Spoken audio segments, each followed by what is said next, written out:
What's up, guys? It's Tyler, and today I'm joined by s0m after NRG's 2-0 dub against Leviatan. Does it feel like you can finally breathe now that you've locked in playoffs, or were you feeling kind of relaxed? I saw you in the Nike hoodie. You look pretty chill. Yeah, I mean, obviously it feels good. So definitely like a little bit of like a chip off our shoulder. Yeah. Especially with how like split one started for us. So yeah, it feels good. That's good. That's good.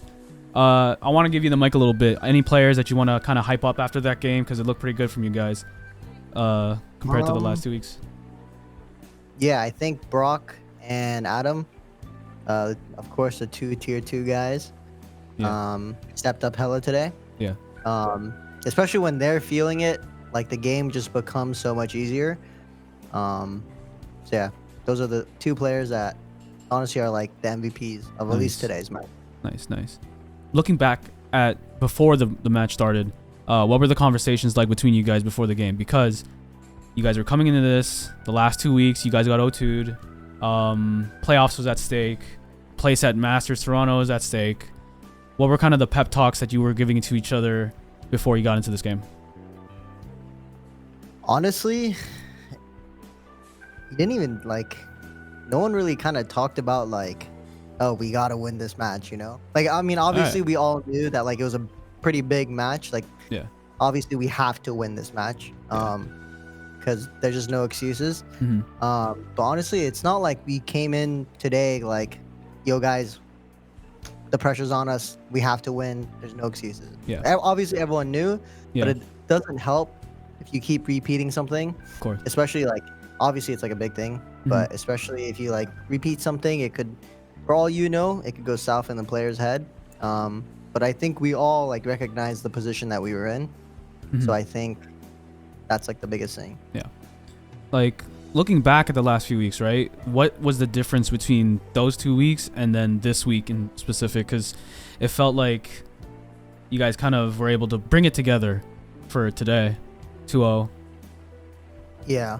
Honestly, I think like the past 2 weeks, I mean, every team like goes through slumps, obviously with a couple exceptions. But I just genuinely think like the past, after the Cloud9 game, like we just weren't like on the same page, and it's not like something that's like so easily fixed. That's not something like you rewatch the VOD and you're like, you're doing this wrong. Don't do it again, you know? Because it's just like, it's a team-wide thing. We're doing a lot of micro stuff wrong. We're not calming certain things. Okay. We're just not on the same page. So I think when things like that happen, it's a tough period for sure, but I definitely think everything we did leading up to today's match was to fix all that micro things.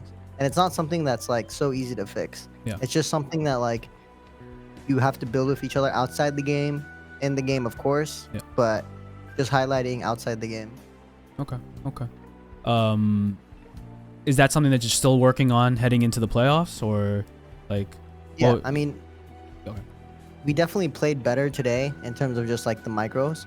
So like small things, we were on the same page a lot. Everyone was calming what they needed to do. Everyone knew what role they were in every situation. Yeah. But like I said, like it's not something you can practice. You just genuinely have to like just trust each other, and everyone just has to do their role, which I think today everyone did it like a good job on. Yeah. Now, looking away from today, we're gonna approach a topic a little bit more broader.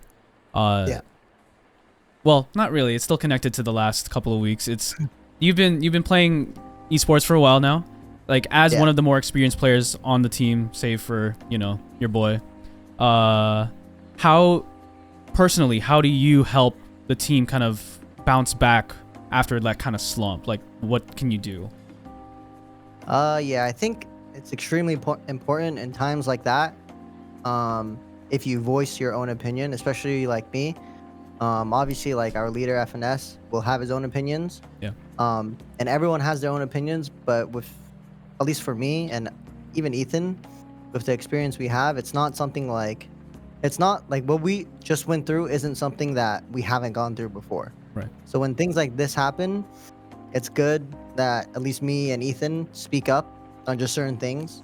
Like even a second voice or a third voice on certain situations, or just like if we disagree with something, It's good to just talk it out. And I think like the biggest thing with this team is that we're all so close to each other that like if FNS says something and I just completely disagree with it, I'll just be like, no, I don't agree, and here's why. Yeah. And then it's not like he'll just shut it down.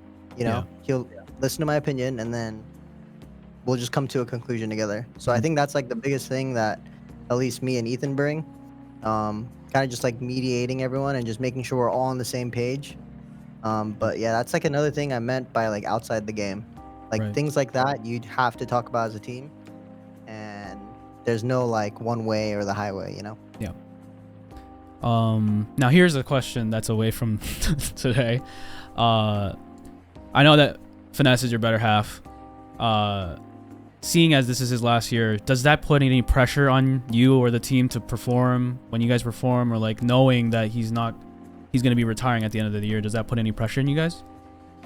No, honestly, like everyone, like obviously everyone knows it's his last year. Yeah. But I think like, I don't know, like obviously, okay, this narrative makes sense. This narrative that you just said makes sense. Like why everyone sees it like that. Okay. But honestly, it's like completely different for everyone else. Like everyone else on the team, in their heads, it's like, it's his last year. We need to go out with a bang. Yeah. Like, we just have to win. Yeah. You know, it's not like even when we were down 1-3 and we were before this Lev game, no one in their head was thinking, oh, it's FNS's last year. Like he's gonna retire anyway. Like who cares about this year? Everyone's mindset is instead of like, oh, we're 1-3. It's FNS's last year. We have to lock in. Yeah. We have to make playoffs. We have to go out with a bang. We're not going out like this. Yeah, for sure. You know? Yeah. But I do see like this narrative of like, if you're teammates with him and like obviously like you know it's your last year, it's his last year, like everyone's gonna be like, oh, it's like a throwaway year, which it just isn't like that. And I can speak for everyone on the team when I say that, because honestly we're so close, like I said, that like we always hang out after practice, we always talk, we always joke about things like that.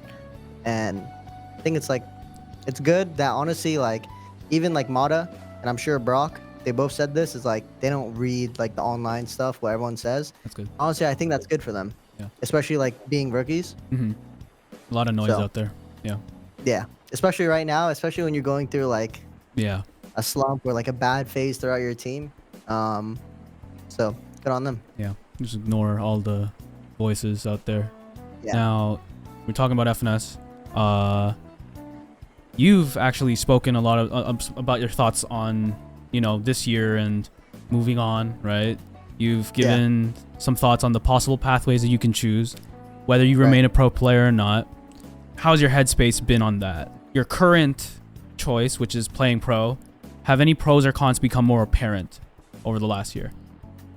Definitely some more cons. Okay. Especially going through the phase that we are. You know, like obviously like your first split. Well, honestly, even from like kickoff, when you lose out in kickoff. Yeah. And like roster changes, it's like it's all just like it's a team game, and there's a lot of moments where like you can't explain everything, right? Because it's just like there's no need to be honest. And I think like the biggest con for me is like, especially after going through this like losing phase, is that like there's a lot of opinions, man. Yeah. There's a lot, but I'm not saying that it's not granted. Like we are on paper like one of the better and hyped up teams. So when you do have like a start to a split like this, it's granted that it's gonna happen. Yeah. But like you said, with pros and cons, that's like a pretty big con, as opposed to like if I was streaming, like if someone just makes fun of me in my chat, oh no, just just move on. But I do think there are more pros that like I also like relearn again. So like winning matches, always like an insane feeling. Like nothing will ever beat qualifying to a tournament, just winning matches in general. So yeah, I think at least for me, like there are things, pros and cons. And I said this before on like a bunch of interviews, but like my decision isn't made, and I'm not gonna make the decision until after the year. Because like I said, anything can happen throughout a whole year. It's a pretty long year. No final decision. You still have that competitive fire in you, and you're popping off. So makes sense. Okay. Do you and Finesse ever like have you guys talked about a possible decision like at all? Like kind of just riffing off each other? Yeah, I mean, we talked a little bit. Maybe like he would coach. Maybe, I don't think he wants to play. I think he is set on that. Yeah. So, but he did like bring up coaching, maybe not coaching. Like, I mean, he's basically on the same boat as me. Like his mind isn't really set. Yeah. But one thing's for sure, and he said it before, is that he doesn't want to compete after this year. Yeah, yeah. So with that being said, like I said, he wants to go out with a bang. Yeah, for sure. And for any fans, I know you were talking about possibly streaming. People who miss. I did say Yeah, that. yeah. I did say after split one. Yep. And I still do plan to. Okay. But I just want to see, like, well, not see, but I want to wait till after playoffs or What after happens? Toronto, whatever it is. Yeah. But yeah, I do miss streaming a lot. There are times where I'm at home and I just want to stream. I saw that April Fool's post that you put. Yeah. You debated everybody. Like, that's crazy. There are times where I'm just at home after practice and I'm just so bored. But when I compete, there's just so much to like think about. And there's so much to prepare for. So when I play off stream, it helps me a lot because then I can focus on certain things that maybe like throughout practice I feel like I didn't do good on. So like if I feel like I'm missing, I'll just queue ranked off stream. Okay. And I'll just focus on my aim. But it's kind of hard to do that if I'm trying to entertain as well. Makes sense. So, I think definitely after split one, if we have like a break, or after Toronto, if we make Toronto, if we have a break, I will stream. Nice. Okay. Y'all heard it first. All right. But that's all I got for you, man. Thank you so much for speaking to me, man, and good luck in the playoffs. And Thank you. hopefully we'll talk to you soon. Sounds good. Take it easy, man. Thank you.